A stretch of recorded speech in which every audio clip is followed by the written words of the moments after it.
धिक्कार है उन लोगों पर जो रेत और चूने की इमारत को ही लोकतंत्र मान बैठे हैं। धिक्कार है उन लोगों पर जो एक तानाशाह को देश मान बैठे हैं। धिक्कार है उस मीडिया पर जो एक सामान्य से भी कम बुद्धि के इंसान को भगवान बनाने के लिए दिन रात स्तुति गान में जुटी हुई है।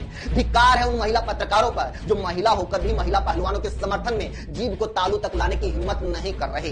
धिक्कार है भाजपा की उन तमाम महिला नेताओं पर जो महिलाओं के बजाय यौन शोषण के हिस्ट्री शीटर आरोपी के समर्थन में खड़ी है। और धिक्कार है हर उस माँ बाप पर जिसके घर में बेटी है और वो बेटियों के बारे में बात करने का कलेजा नहीं रखते। धिक्कार है, जी हां, धिक्कार है उन नजरों पर जो दिल्ली की सड़कों पर घसीटी जा रही पहलवानों को देखने की बजाय भक्ति में रमी मीडिया और फेक न्यूज की फैक्ट्री में तैयार किए गए फेक बादशाह पर गड़ी हुई थी। होती होगी सरकार बहुत शक्तिशाली, कुचले होंगे उसने आंदोलन, रोंदे होंगे क्रांति के जज्बे, तार तार की होगी हौसला रखने वालों की इज्जत, लेकिन इतिहास एक दिन जवाब मांगेगा। इतिहास एक दिन सभी की भूमिका लिखेगा। इतिहास जब लिखेगा तो चमचमाती स्टूडियो लाइटों में चेहरा पुतवाकर बैठी न्यूज एंकरों के चेहरे सबसे भद्दे नजर आएंगे। उन्हें शर्म आएगी जब इतिहास उनकी बेटियों को बताएगा कि दिन रात गला फाड़ फाड़ कर देश को खबरें देने वाली उनकी मां छाती पर करोड़ों लोगों तक आवाज पहुंचाने वाला माइक होते हुए भी एक यौन शोषण के आरोपी को बचाने के लिए चुप हो गई थी।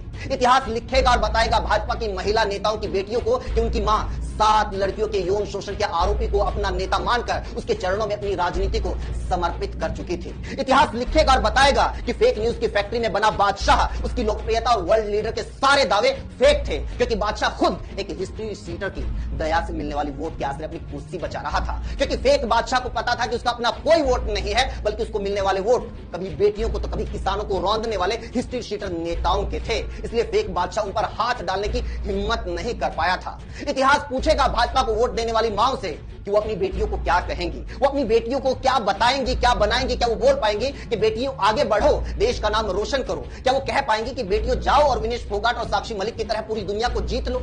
नहीं कह पाएंगी, क्योंकि वो दुनिया जीत भी जाएंगी तो बदले में क्या मिलेगा? पुलिस या जूतों की ठोकरें।